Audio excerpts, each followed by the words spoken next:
자, 본문의 말씀을 가지고 지난주에 이어서 정죄할 자격, 용서할 자격 두 번째 시간으로 말씀을 증거하겠습니다.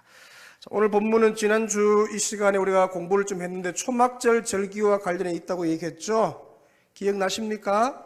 아마 지난주 안 오신 분들은 좀 잘 들으시면 좋겠어요. 그래서 이 초막절 절기에 대한 분명한 이해 없이 오늘 본문을 제대로 묵상하기가 어려워요. 그냥 이 본문만 떼서 하면 뭐 적용은 되겠지만 초막절 절기와 그걸 이해하고 오늘 본문을 봤을 때 전혀 새로운 해석들과 또 적용점이 있기 때문에 상당히 중요합니다. 오늘 조금 이제 기억을 해서 보면은 자, 2절에 본문 2절에 보시면 이제 이 요한복음 저자가 이 오늘 이루어지는 이 현행범이죠. 가늠하다가 현장에 잡힌 현행범의 이 사건을 다루면서 시간대를 소개하고 있는데, 자, 2장 2절 상반절에 이렇게 말하죠. 아침에 다시 성전으로 들어왔다. 아침 시간이다. 아침에를 강조하는 것이죠. 일반적인 그냥 매일 우리가 맞이하는 그런 아침 그런 개념은 아니에요. 여기 아침에라는 단어는 큰 의미가 담겨져 있는데 바로 2절의 아침은 초막절 절기죠. 7일간의 축제가 끝난 다음날 아침, 그런 의미가 포함되어 있습니다. 자, 7장 2절로 한번 가시면은 예수님이 이 절기가 지금 무슨 절기예요? 주일에 살폈죠? 초막절 절기예요. 그죠? 아멘이십니까? 그렇죠. 초막절 절기고 그 앞에 7장 37절에는 명절 끝날 곧 뭐요? 큰 날에, 그러니까 이제 초막절 절기 마지막 날이 지났고 우리 8장 2절에 그 다음 날 아침에 그런 의미가 포함이 되어 있습니다. 이 초막절 8일째는 쉬미니 아제레트라고 불리는데 이 레위기를 보면요, 초막절의 절기의 첫째 날과 이 이제 오늘이 아침 여덟째 날을 갖다가 노동을 하지 않는 특별한 성일로 지키라. 이 날도 절기예요. 아주 중요한 날, 특별히 아무것도 하지 않는 그런 날을 정해서 절기로 지키라. 초막절 7일 지나고 8일째 이 날도 성일이면서 아주 중요한 날이다. 그래 볼 수 있죠. 우리가 지난 주일날 좀 살폈는데요. 이 초막절 축제 마지막 날 7일째는 이 큰 날이다. 호산나 라바라는 단어를 썼죠. 주여 우리를 구원하소서, 이 단어인데 이 날은 이제 번제단 주위를 7바퀴를 돈다 했죠. 그전에는 하루에 한 바퀴씩 돌았죠. 초막절 마지막 날 큰 날, 큰 구원의 날은 번제단을 몇 번 돌아요? 7번을 돌도록 되어 있어요. 이 돌면서 호산나 기도문을 또 외치죠. 시편 118편 호산나 기도문도 막 외치면서, 근데 그 행사를 이제 다 마치고 이 초막절 순례객들은 금방 집으로 돌아가지 않는다고 합니다. 해가 지면은 장소를 바로 옆에 있던 그 전까지만 해도 그게 제사장의 뜰에서 이루어졌어요.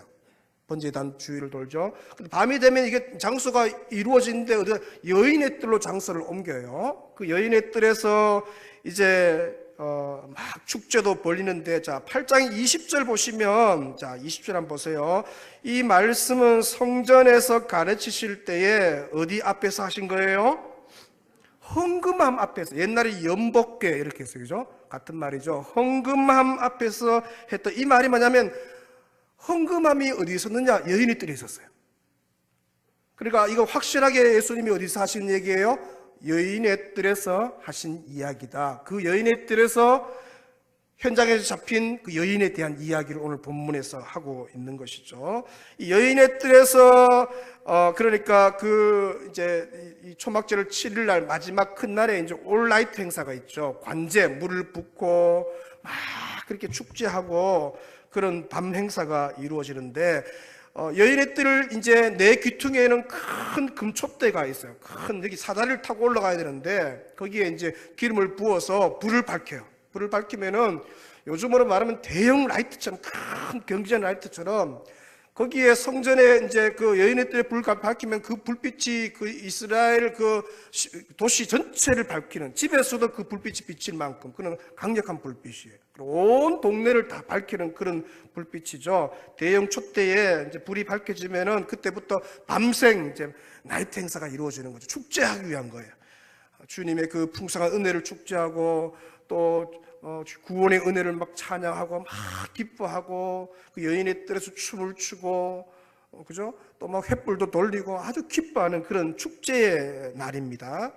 그래서 아이들도 막 그것을 보고 여인들도 그 발코니 위에서 그걸 장면을 보기도 하고 아주 기쁨에 밤새도록 축제하는 그런 행사가 이루어지고, 이렇게 이제 뛰놀던 축제는 새벽닭이 울면서 마무리에 들어가는데, 이 새벽닭이 울면은 미문, 이 미문이죠. 아름다운 문, 이 니카노르 게이트인데, 이 게이트에서 제사장 2명이 나팔을 막 불도록 되어 있어요. 막 불면서 계단을 내려오고요.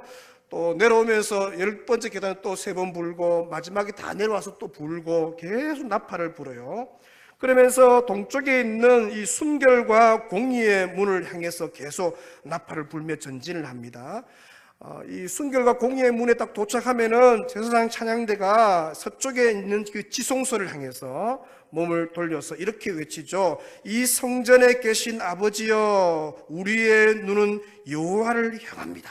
그렇게 말해요. 우리의 눈은 주님을 향합니다. 주밖에 없습니다. 그렇게 찬양을 하고요. 그 후부터는 이제 경건한 이 어른, 여기 오늘 본문의 어른은 이제 원래 원문은 노인의 개념이 강해요. 노인의 그 랍비들이 행사를 주관하는데, 이 노인 랍비가 어른 랍비의 선창 아래 어떤 찬양이 이루어져, 찬양 주제가 죄를 사해 주신 하나님을 대한 찬양이에요.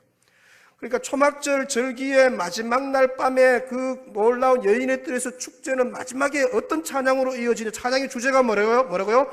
죄를 사해 주시는 그 하나님의 구속의 은혜에 대한 찬양으로 막 이루어져요. 제일 처음에는 왜 모였나요? 이들이 초막절에 왜 모였어요? 1년 동안 농사 이제 마무리해서 하나님 주신 은혜, 그죠? 또 그 40년 광야 동안에도 하나님께서 그 주신 그 은혜, 또 물을 주셨고 풍성한 곡식을 주셨고 그 놀라운 은혜에 감사해서 모였지만, 마지막에 감사는 무엇으로 끝나느냐? 죄 용서함에 대한 감사로 끝이 나는 거죠.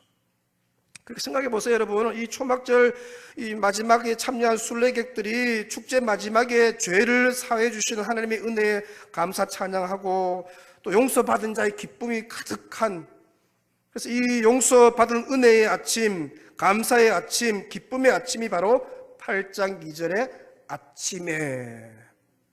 그러니까 우리가 그 아침에 그냥 아침인갑다 그렇게 하고는 절대로 이 본문에 대한 해석이 안 나오는 거죠. 그런 아침이구나. 어떤 아침이에요? 용서받은 자의 구원의 은혜가 있는, 감사가 있는, 찬양이 밤새 찬양하면서 그 구원의 은혜를 찬양 그 아침이에요. 얼마나 기쁘겠어요. 왜? 용서받았으니까. 다 용서받고 주님이 그 용서를 선포해 주셨으니까 이 죄 사함에 대한 그 구원의 즐거움을 가지고 막 내려오는 그 아침, 그 아침이 바로 이 8장 2절의 아침이다. 자, 옆 사람한테 이걸 1분 안에 설명합니다. 시작. 큰일 났습니다. 이거 어떻게 하지? 자, 됐습니다. 저를 보시기 바랍니다. 장경도 목사님 좀 해보려니까 잘 안 되네요. 이번에 기도해 주셔서 장경도 목사님 교회 갔다 왔는데, 교회가 아주 은혜로운 교회다. 주일날 저녁 8시, 7시에 예배인데, 성도들이 가장 예배장에 앉아서 조금 전통적인 예배 스타일이었어요. 근데도 얼마나 그 은혜를 사모하는지 기도해 주셔서 잘 다녀왔습니다. 자, 그런 아침이에요. 이해되시죠? 그죠? 이런 아침이구나. 그 아침에 그런 의미예요. 근데 이 용서의 아침, 죄사함의 아침에 예수님이 이제 성전에 들어오는데, 이제 기가 막힌 일이 이루어지 뭐냐? 기다렸다는 듯이 누가 찾아와요? 서기관과 바리새인들이 현장에서 가늠한 현행범 여인이에요. 그 여인을 딱 데리고 와서, 지금 무슨 날 아침인데요? 죄 용서함의 선포를 받은 날 아침이에요. 그런데 이 바리새인 서기관들은 누구를 또 데리고 와요? 죄인을 데리고 와요. 내가 속으로 말씀 묵상하는데, 진짜 못됐다. 다른 날 1년 6개월 지났으면 몰라. 죄 용서 받은 그 기쁨이 사라진 지가. 그날 아침이잖아요. 그날 밤에 조금 전에 그 막 찬양하고 기뻐하고 그것 때문에 주님을 높이는 그날 아침에 죄인을 들고 온 거예요. 그러니까 이 바리새인과 서기관들이 얼마나 악했던 걸 알 수가 있죠. 의기양양하게 묻잖아요. 4절 보시면 본문 8장 4절에 예수께 말하되 선생님이여 이 여자가 가늠하다가 현장에서 잡혔나이다. 모세는 율법에 이러한 자를 뭐로 쳐요? 돌로 치라 명했습니다. 선생님은 어떻게 하겠습니까? 물꼬투리 잡기 위해서 하는 거죠. 참 못됐는 거죠. 이때 이제 하늘 지혜를 가진 예수님은 사람을 살리는 분 아니에요? 죄인을 용서하고 죄인을 구원하게 오신 분이니까 그때 이 하늘 지혜로 7절 하반절에 보시면 너희 중에 죄 없는 자가 먼저 돌로 치라 그렇게 말씀을 하시면 기가 막힌 참 이 신의 한 수예요. 이렇게 말한다는 게 이 상황에서 쉽지가 않아요. 여러분 평소 같았으면 분명 누군가가 여인을 돌로 쳤을 거죠. 그렇지 않게 왜 율법에는 그 당시에는 실제로 돌을 쳐요. 평소 같았으면 돌로 치죠. 또 군중 심리를 쫓아서 다른 사람들도 합세를 했을 거예요. 그러면 이 현행범 여인은 그날 아침에 죽어요. 근데 이 날이 무슨 날이 아침이라는 거죠? 초막절 8일째 날 아침이에요. 밤새 뭐 한 거예요? 그 죄 용서하신 하나님을 찬양하고 내려온 날이에요. 나의 죄를 용서해 주신 그 주님의 은혜를 묵상하고 막 기뻐서 죄 용서받은 자 1만 달란트 탕감받은 그 사람이 막 기뻐서 내려오는 것처럼 그렇게 내려온 날 아침인 것이죠. 감히 누구도 어떻게요? 돌을 들어서 현행범 여인을 치지 않는 것이죠. 오히려 무리들은 양심의 가책을 받아서 1명, 2명 다 떠나가요. 왜 아무도 정죄하지 않고 오히려 양심의 가책을 받고 다 떠나갔느냐? 아니 조금 전까지만 해도 이들이 뭐 했느냐? 죄를 사해해 주시는 하나님을 목청껏 찬양하며 노래했어요. 조금 전까지만 해도 용서받은 자의 기쁨과 구원의 감격에 벅차서 하나님을 찬양한 것이죠. 그러니까 그런 날 아침이니까, 그죠? 그런 아침이니까 감히 어떻게요? 이 여인에게 돌을 던질 수 있는 사람이 없다는 것이죠.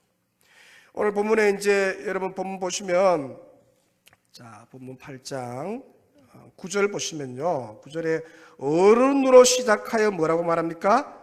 젊은이까지. 여기 어른은요, 이게 이제 노인 그런 개념이 포함되어 있습니다. 그러니까 이 노인들이 앞에 선창을 한 거죠. 먼저 이 노인들이 막 그 구속해 주신 은혜를 막 먼저 찬양했던 사람, 이 어르신들이 어떻게 죄를 사해 주시는 하나님을 선창했던 이 어른들이 먼저 돌을 내려놔요. 노인부터 시작해서는 젊은이까지 양심의 가책을 느끼고 하나씩 자리를 떠나가죠. 심지어 누구도 떠나가느냐? 그들을 데리고 왔던 그 여인을 데리고 왔던 바리새인과 서기관들을 떠나가요. 아무리 뭐 화인 맞은 양심을 소유한 이 바리새인들을 할지라도 그 상황이 왜 다 떠나가니까 자기들은 아마 어떻게 오늘 이 여인을 돌로 칠 것이다 뭐 했을 수도 있겠죠. 근데 그게 착각이에요. 자기들 우려대로 안 된 거예요. 아무도 이 상황에서 돌을 드는 자가 없는 것이죠. 이 한바탕 폭풍우가 지난 것 같은 이 고요함 속에서 10절에 이 현장에서 가늠하다 잡힌 여인에게 예수님이 물으시죠. 자, 10절 보시면 예수께서 일어나사 여자 외에 아무도 없는 것을 보시고 이르시되 여자여 너를 고발하는 그들이 어디 있느냐? 너를 정죄한 자가 없느냐? 물었어요. 이 물음의 음행 중에 잡힌 여인이 11절에 이렇게 대답하죠. 자, 대답하되 주여 뭐요?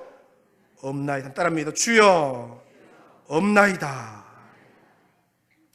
지금 아무도 정죄한 이가 없다는 거죠. 그 누구도 음행 중에 잡힌 이 부정한 여인을 정죄해요? 정죄 안 해요? 아무도 정죄 안 해요. 왜 정죄하는 사람이 아무도 없는가? 심지어 이 여인을 데리고 온 서기관과 바리새인들도 뭐요? 이들을 정죄하지 않아요. 그것은 바로 정죄할 자격을 가진 사람이 아무도 없기 때문이죠. 양심의 가책을 받은 거예요. 당연히 이 여인은 현행범이에요. 정죄할 수 있는데 주님의 음성을 듣고 난 뒤에 아무도 그 여인에 대해서 정죄하지 않아요. 아무도 정죄 안 해요. 심지어 그들을 정죄하기 위해 잡아온 바리새인 서기관들도 다 떠나가요. 아무도 안 해요. 왜 그렇겠어요? 그들이 양심의 가책을 받아, 곧 뭐예요? 정죄할 자격을 가진 사람이 아무도 없었기 때문에. 자, 그럼 왜 우리는 정죄할 자격이 없나? 오늘 4가지로 좀 묵상하기를 원합니다. 첫째는요, 오늘 본문에 보시면 누구도 정죄하지 않았어요? 예수님도 정죄하지 않았기 때문에. 예수님은요, 심판자예요. 심판자. 오늘 현장에서 가늠하다가 잡힌 이 여인은 현행범이에요. 5절처럼 돌로 쳐 죽여야 돼요. 모세율법에 의하면. 그렇게 해서 공동체의 성결, 정결을 유지해야 돼요. 근데 심판자이신 예수님이 현행범을 잡아온 사람들, 곧 바리새인 서기관들, 둘러선 무리들에게 너희 중에 죄 없는 자가 먼저 돌로 치라고 하니까, 7절에 그렇게 하니까 9절에 양심의 가책을 받은 사람이 다 떠나가요. 마지막에 예수님과 현행범 여인만 남아요. 바로 그때 예수님이 그 여인에게 이렇게 말하잖아요. 나도 11절이죠. 같이 읽습니다. 시작. 나도 너를 정죄하지 아니하노니 가서 다시는 죄를 범하지 말라 하시니라. 예수님도 이 현행범 여인을 정죄하지 않았어요. 예수님은 심판주예요. 그게 다른 사람은 뭡니까? 죄인이기 때문에 죄인을 정죄할 자격이 없어요. 예수님은 죄가 없는 분이죠. 그분은 심판주예요. 그러므로 마땅히 뭡니까? 정죄할 자격이 있어요, 없어요? 있어요. 그래, 네 잘못됐네. 그렇게 말할 수 있잖아요. 그런데 예수님도 어떻게 해요? 이 여인을 정죄하지 않죠. 나도 너를 정죄하지 아니한다. 아니, 심판주이시고 죄가 없이는 예수님이 이 여인을 정죄하지 않았다면 어떻게 해요? 우리는 이 여인을 정죄할 자격이 있어요, 없어요? 마땅히 정죄할 수가 없다는 것이죠. 정죄할 자격을 가지신 예수님도 정죄하지 않으시는데 어떻게 자격도 없는 우리가 함부로 정죄할 수가 있느냐? 어떻게 함부로 판단하고 함부로 말하고 함부로 수군거리고 함부로 고발을 할 수가 있느냐? 있다 없다? 없다는 것이죠.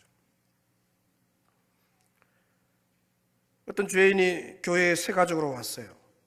오늘 본문에 현행범 같은 여인, 또 죄인 삭개오 같은 사람들, 또 사마리아 우물가의 그 음란한 여인 같은 사람이 교회에 옵니다. 교회에 오면 그들에게서 무슨 냄새가 나겠어요? 죄의 냄새가 나요. 죄의 냄새가 나면은 우리는 어떻게 해요? 그 죄 냄새를 맡고 속으로 그 여인을, 그 사람을 뭐로 벌써 정죄해요? 판단해요? 죄인으로 판단해요. 죄의 냄새가 나는구나. 교회에 예를 들어 주일날 향긋하게 담배 냄새 나는 분들이 지나가면 뭡니까? 속으로 아이고 판단해요. 우리가 정죄를 하는 순간 우리 마음 문이 그 사람에게 닫혀버리죠. 열린 마음으로 그를 못 대해요. 멀찍이 서서 이상한 시선을 보내고, 그렇게 되면 여러분 무슨 일이 생기느냐? 그 새 가족이 복음을 들을 수 있는 기회를 잃어버려요. 그러니까 보세요.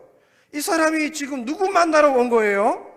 예수님 만나러 온 거예요. 예수님은 다 만나주시니까 만나러 왔는데, 이 사람이 예수님을 만나기도 전에 교회를 떠나요.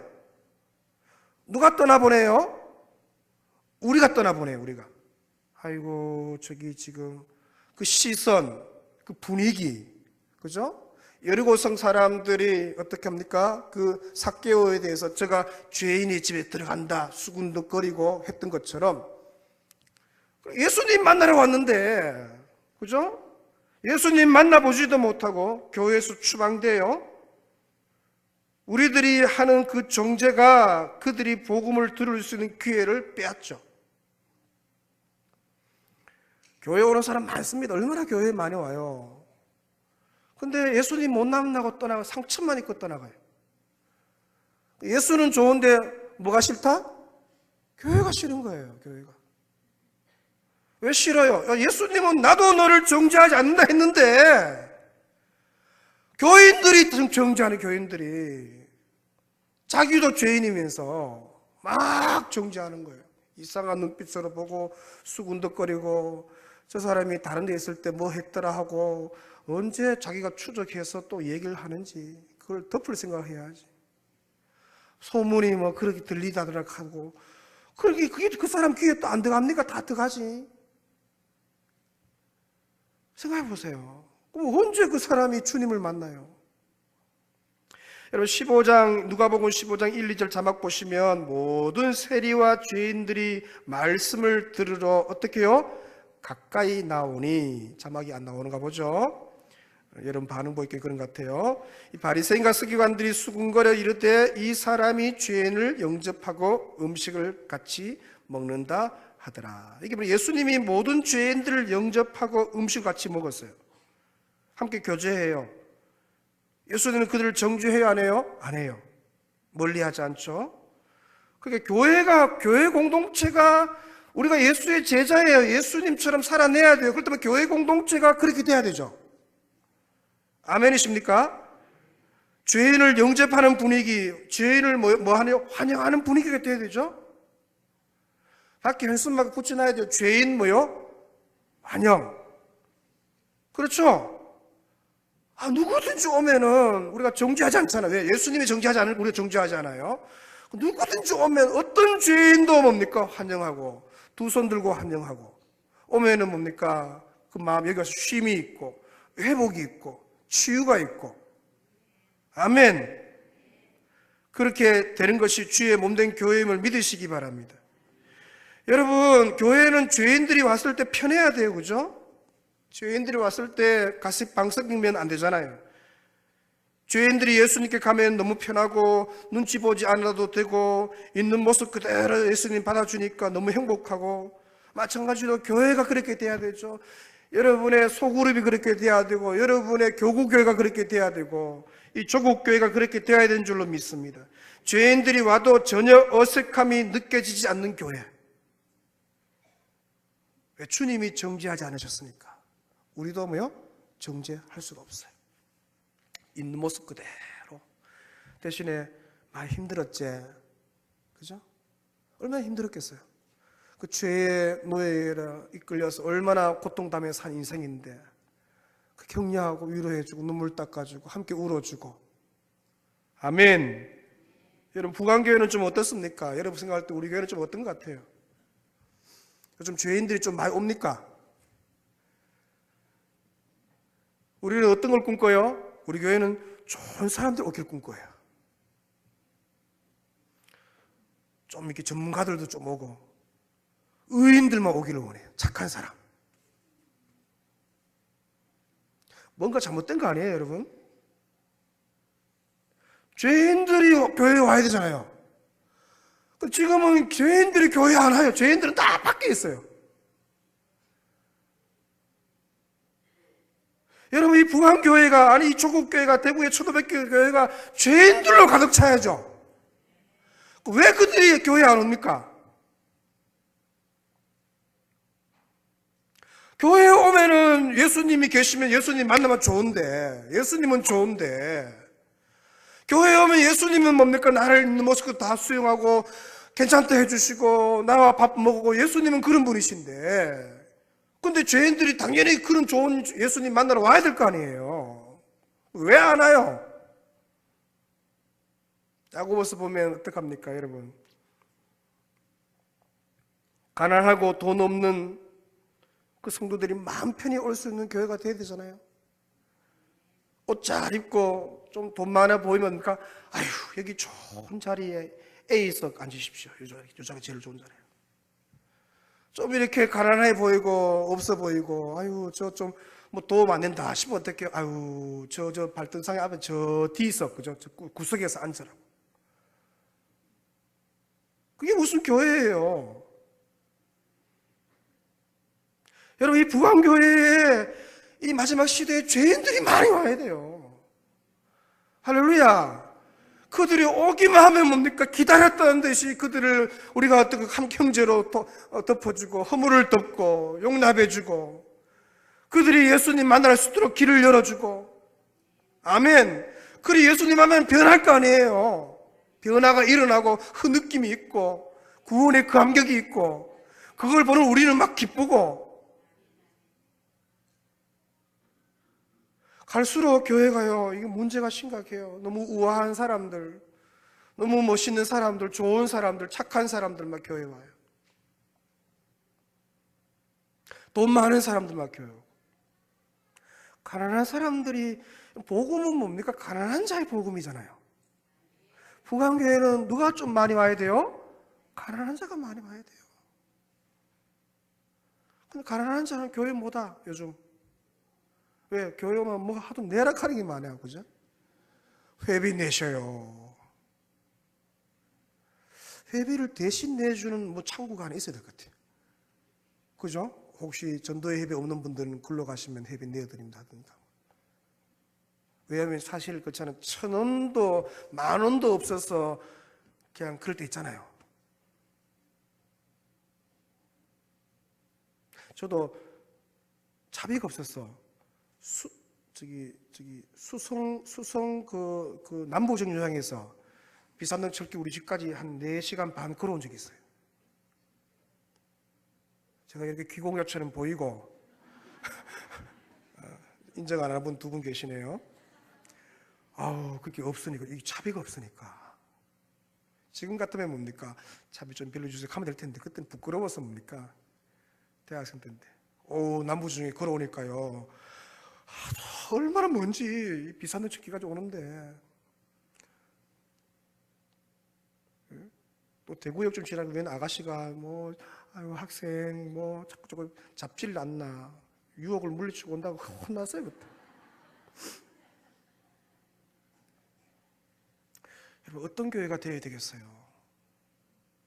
우리 무관교회가 어떤 교회가 되어야 되겠어요? 죄인들이 여기 오면 뭡니까?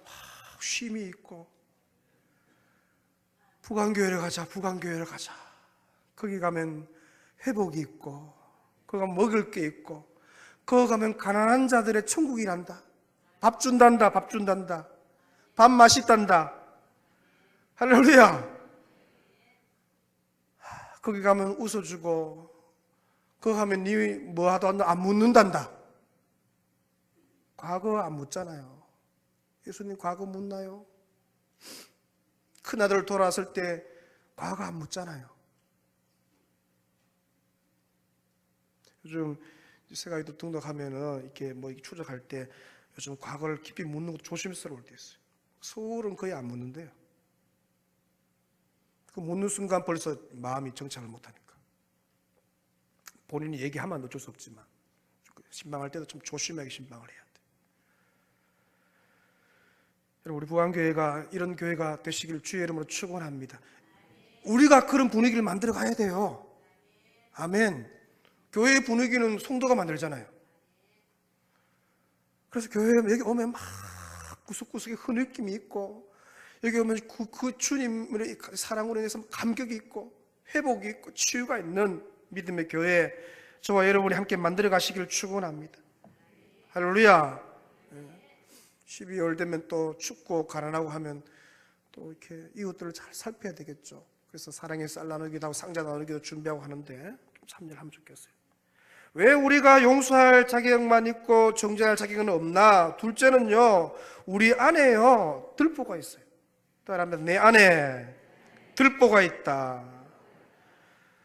아니, 내 안에 티끌이 있는 게 아니에요, 여러분. 우리 착각하면 안 돼요. 내 안에 들보가 있어요. 그래서 우리는 형제의 티끌을 보고 정죄할 수 있어요, 없어요? 없어요. 왜? 내 안에 뭐가 있는데? 내 안에 들보가 있어요.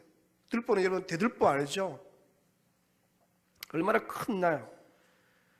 형제 자매의 눈 속에 있는 티끌을 보고 정죄하고 싶은 유혹이 들 때 우리는 기억해야 되죠. 내 눈 속에 들보가 있다는 걸 늘 기억해야 돼요. 내가 더 큰 죄인이고, 내가 허물이 더 크고, 내 안에 더 심각한 것이 있고, 내가 남몰래 짓고 있는 은밀한 죄가, 그 사람은 현행범이지만 들추어졌지만 나는 모르게 짓고 있는 은밀한 죄가 더 치명적이죠.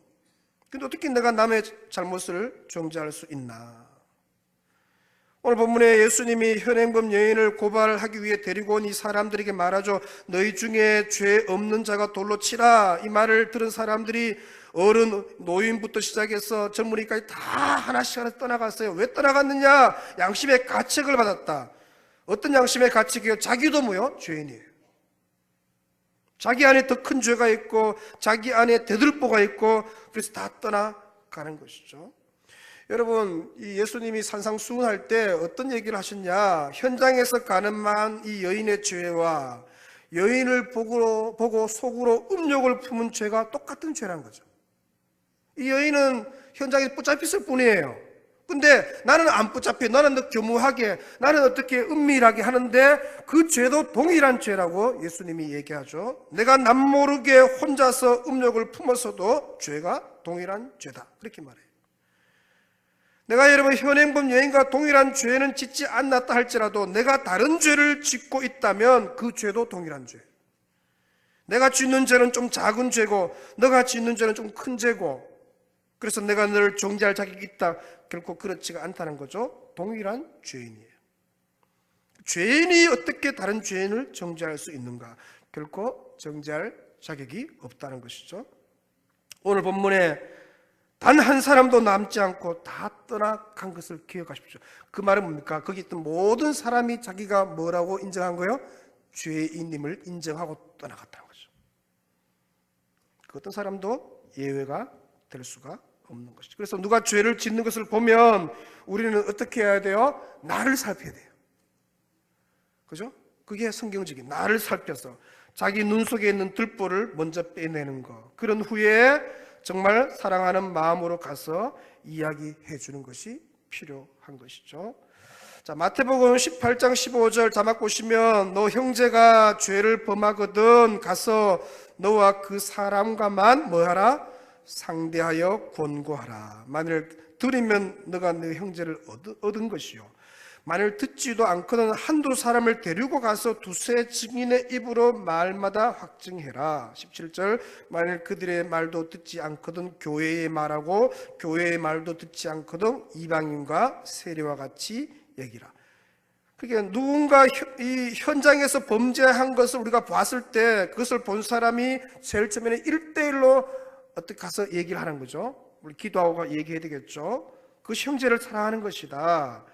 범죄했을 때 누가 그 현장에서 봤을 때 그 죄를 가지고 내가 다른 사람을 찾아가서는 안 된다는 것이죠. 소문 다 내면 안 되는 거죠.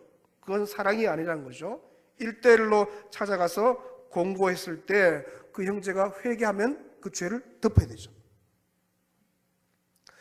여러분들이 형제의 죄를 덮은 것, 진짜 자기하고 단둘만 알고 있는 그 덮는 죄들이 지금까지 몇 건 정도 있는지 모르겠어요.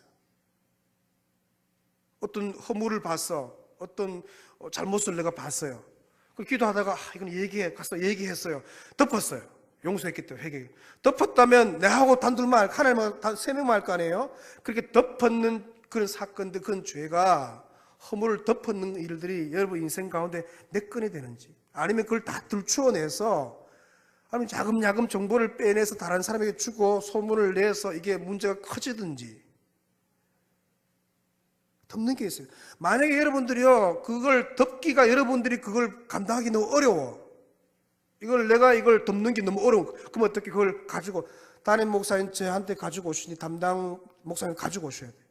내가 자기가 그걸 알고 있으면 시험에 들 것 같아. 그러면 그걸 덮기가 어렵거든요. 그럴 경우는 어떻게 해요? 다른 사람한테 가면 안 돼요. 저를 찾아오셔야 돼요. 그래야 여러분도 살고 그 사람도 사는 거예요. 오늘 성경적 원리를 교회 안에서 그렇게 소개를 해주고 있는 것이죠.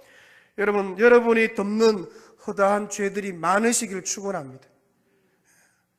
죄인이에요. 왜 우리는 용서할 자격만 있고 정죄할 자격이 없나? 셋째는요, 나도 그 죄를 지울 수 있기 때문이죠. 여러분, 오늘 내가 정죄하는 그 죄를 내일 내가 지울 수 있어요.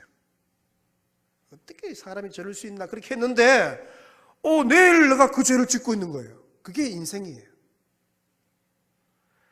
그만큼 인간은 연약합니다. 여러분, 인생은 누구도 큰 소리 칠 수 없죠. 다윗 보시면 평생을 정직하게 살고 하나님을 사랑한 인물 아니에요?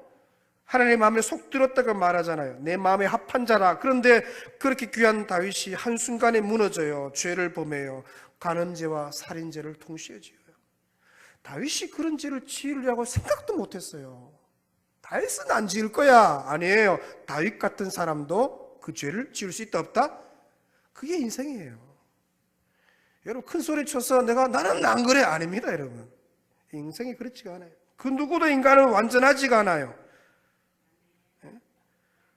동일하게 연약하고 부족하고 실수가 많은 게 인생이에요. 그러므로 우리는 정죄할 자격이 있다 없다? 없다. 다만 늘 깨어서 겸손히 나 자신을 살피며 한 걸음 한 걸음 믿음의 길을 가는 것이 우리의 삶의 태도예요. 마지막 넷째, 왜 정죄할 자격이 없나? 내가 먼저 용서함 받았기 때문에. 따라합니다. 내가 먼저 용서함 받았다. 오늘 우리 금요기도에 오신 분들은 먼저 어떻게 용서받은 죄인들이죠. 죄인은 죄인이지만 용서받은 죄인들이에요. 우리는 먼저 용서함을 받은 사람들, 그러므로 우리는 정죄할 자격이 없죠. 용서해 줄 자격만 남은 것이죠. 마태복음 18장 가시면 여러분 잘 아는 1만 달란트 비유, 이제 빚진 종 비유가 나오는데 1만 달란트는 6천만 데나리온이에요. 한 데나리온이 뭡니까? 노동자의 하루 품삯인데 이걸 이제 10만 원씩 이제 일당을 번다고 했을 때 1만 달란트를 제가 계산해 보니까요. 이 일반 노동자가 몇 년을 하나도 안 쓰고 벌어야 되느냐? 16만 년, 4,384년을 돈을 버는데 하나도 안 써야 돼요. 그게 1만 달란트예요. 그러니까 이제 상상을 초월하는 거 도저히 뭐 그의 몸, 처, 자식들 모든 소유 다 팔아도 도저히 갚을 수 없는 금액이에요. 그래서 이 종이 어떡합니까? 그 임금에게 엎드려 막 절을 하면서 내게 참으소서, 내가 갚겠습니다. 그렇게 말해요. 그 종이 딱 보니까 뭐 갚을 수 있어요, 없어요? 뭐 없어요. 일당 10만 원씩 벌어서 16만 년을 벌어야 돼야 그걸 갚는데 어떻게 갚겠어요? 너무 불쌍한 거예요, 임금이 볼 때. 그래서 임금이 어떡합니까? 종이에 써서 그걸 1만 달러 탕감해 줬어요. 왜? 못 갚으니까. 여러분, 1만 달란트를 탕감받은 종이 얼마나 기뻤겠어요. 그 용서받은, 그죠? 탕감받은 그 천국의 기쁨 가지고 그동안 빚 때문에 얼마나 심리적으로 압박당하고 정서적으로 힘들고, 여러분, 빚 있다는 게 얼마나 힘들어요. 그걸 해결받았으니까 이 1만 달란트 탕감받은 종의 자유함, 기쁨, 평화 뭐 말할 수 없죠. 얼마나 기쁘게. 근데 어떻게요? 그렇게 기쁘게 막 나가다가 자기 친구 하나를 그 문에서 만난 거예요. 자세히 보니까 저놈이 내한테 옛날에 100데나리온을 빌려가서 돈을 안 갚은 거야. 자기가 지금 막 나왔어요. 뭘 탕감받고 1만 달란트 탕감받고 나온 거예요. 기뻐서 나오는데 자기 친구 만났는데, 여러분 제가 계산해 보니까 1만 달란트에 비해서 100달러는 60만 분의 1이에요. 소수점 0.000000 뭐 그래요. 이 1만 달란트 탕감하는 종이 자기에게 100데나리온 빚진 친구의 멱살을 잡고요, 빚을 갚으라고 고래고래 고함 질러요. 오늘 본문에 나온 이 바리새인과 서기관처럼 자기들이 새벽에 그 구원받은 은혜를 감사하고 나오다가 새벽에 그 정죄한 여인처럼 똑같은 이 사람이, 이때 이 100데나리온 이 받은 친구가, 빚진 친구가 그 친구한테 엎드려서 똑같이 얘기해요. 나를 참아주셔서 내가 갚겠습니다. 100데나리온 얼마예요? 100만 원, 10만 원이니까 1000만 원인가요? 100만 원인가요? 정말 모르겠어요. 한 1000만 원 가까이 되잖아요. 갚잖아요. 그 정도는 뭐 갚을 수 있잖아요. 이 말을 들은 이 1만 달란트 탕감받은 종이 자기에게 빚진 친구를 탕감해 주지 않아요. 그 친구를 여러분 옥에 가둬버려요. 이런 못된 사람이 어디 있겠어? 이런 악한 사람이 어디 있겠어? 생각해보세요. 이런 나쁜 사람이 없죠. 자기는 1만 달란트 빚을 탕감받았는데 자기는 60만 분의 1인 100데나리온 빚을 친구를 탕감 안 해주고 용서 안 해주고 옥에 가두어요. 쉽게 여러분 좀 얘기하면 이런 거예요. 자기는요 60억 원을 탕감받았어요. 근데 자기 친구의 만 원 얼마라고요? 10,000원을 탕감 안 해주고 옥에 가둬요.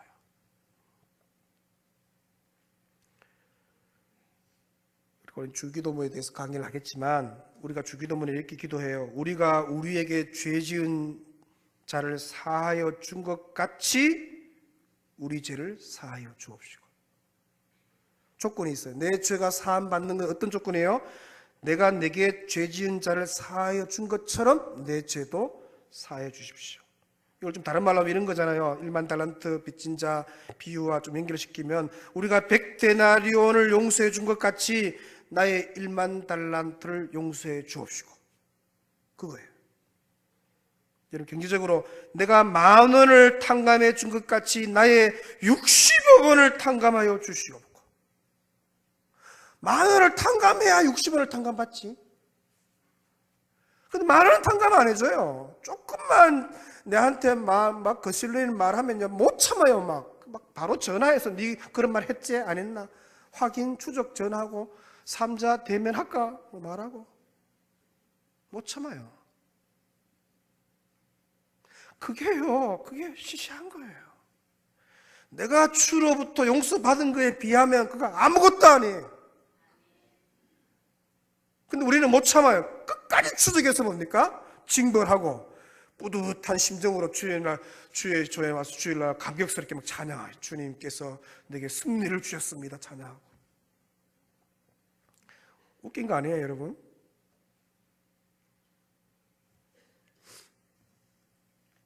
여러분, 우리는 먼저 용서받은 사람입니다. 그래서 용서받은 자의 감격과 기쁨, 자유를 먼저 맛본 사람이에요. 그렇다면 마땅히 우리도 용서해 줘야 되죠. 그 사람도 용서받은 그 기쁨, 감격, 자유를 맛보게 해줘야 돼요. 아멘. 여러분, 교회는 허다한 수치와 허물과 죄를 덮는 곳이에요. 교회는요, 오늘 본문에 여자여 너를 고발하는 그들이 어디 있느냐 주님의 질문 앞에 주여 있나 없나이다? 없나이다. 따라합니다. 주여 없나이다. 교회는 그런 곳이 돼야 돼요. 주여 없나이다. 없어요. 아무도 없어요. 사랑하는 여러분, 저와 여러분들은 정죄할 자격은 결코 없고 용서할 자격, 더 나아가 사랑할 자격만 있음을 믿으시기 바랍니다. 여러분이 가는 곳마다, 집안에서, 이웃에서, 소그룹에서 가는 곳마다 허다한 허물들이 덮어지고 거기서 생명들이 살아나고 회복되고 치유의 은혜가 있으시기를 축원합니다. 자, 오늘 서로 축복합니다. 허다한 죄를 덮으십시다. 한 번 더 해서 내 눈 안에 들보가 있습니까? 오늘 기도할 때 특별한 은혜 주실 줄 믿습니다. 십자가 그 사랑 멀리 떠나서 무너진 나의 삶 속에 잊혀진 주의 은혜입니다. 십자가 그 사랑, 십자가 그 사랑 멀리 떠나서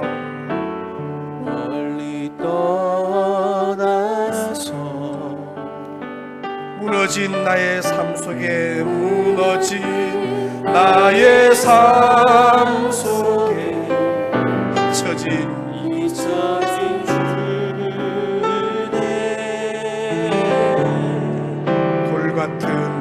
돌 같은 내 맘을 어루만지사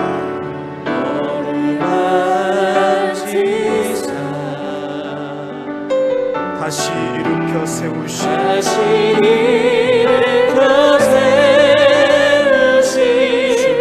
주를 사랑합니다. 주 나를 구원하시고 널 붙드시리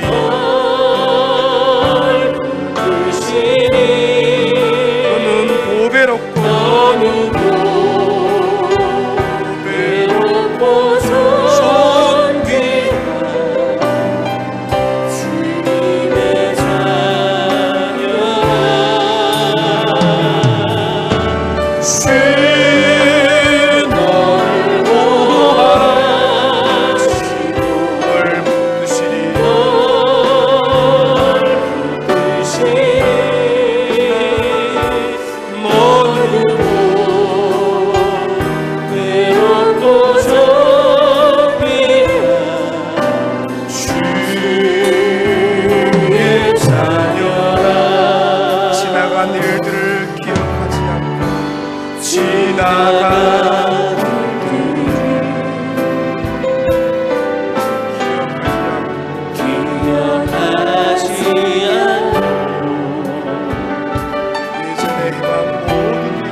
사막의 강물과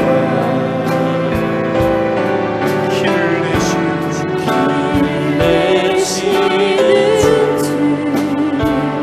내 안에 세일을 마신 주만 바라보리라 주 나를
내가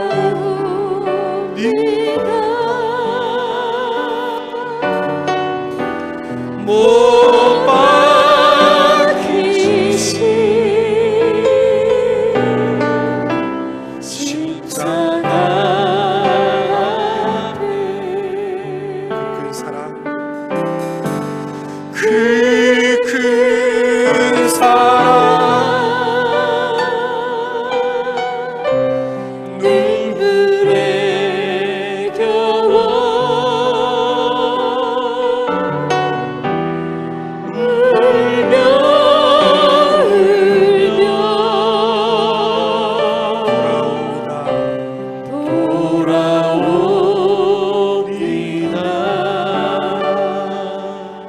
주님 손과 발 못 박혔고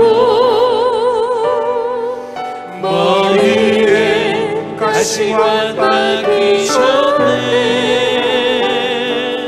내 모든 죄와 허물 위해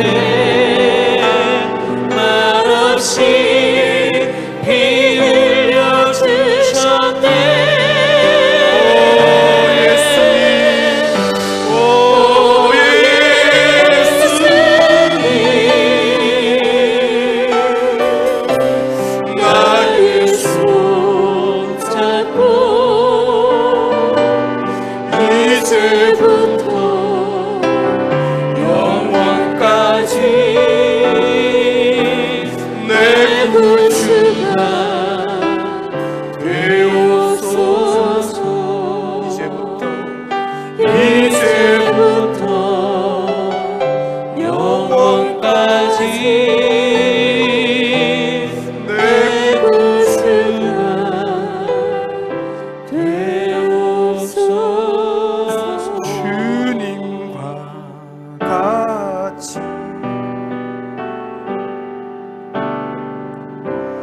내 마음 만지는 분은 없네.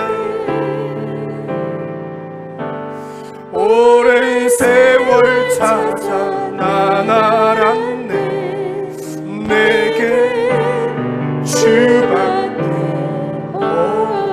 주님과 같이 내 마음 주님과 같이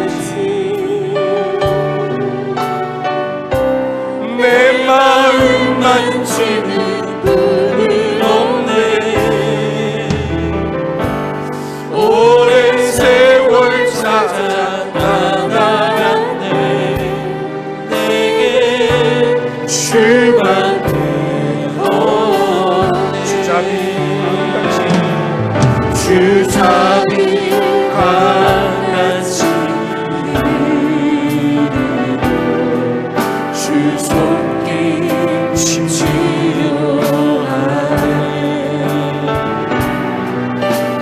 고통받는 자녀 부르시 주밖에 없네. 주님과 같이 내 마음 만지는 분은 없네. 오랜 세월 찾아 나갔네. 내게 주밖에 없네. 하나님 사랑의 눈으로 사랑의 눈으로 너를 어느 때나 바라보시고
만났으면요 죽었습니다. 예수님 만나면 삽니다. 어떤 죄인도, 돌 맞은 죄인도, 죽을 죄인도 예수님 만나면 삽니다. 그분께 가면 어떤 죄도 용서함 받습니다. 그분이 말씀하셨잖아요. 나도 너를 정죄하지 않으니. 여인에게만 하신 말씀이 아니에요. 저와 여러분에게 오늘 밤에 주님이 하신 메시지예요. 나도 너를 정죄하지 않는다. 가서 다시 죄를 짓지 말아라. 여러분, 이런 놀라운 복음의 능력을 소유하시고 누리시고 나누시길 축원합니다. 믿음의 손을 높이 들고 우리 주여 3번 간절히 부르짖고 15분 정도 개인적으로 통성을 기도합니다. 주여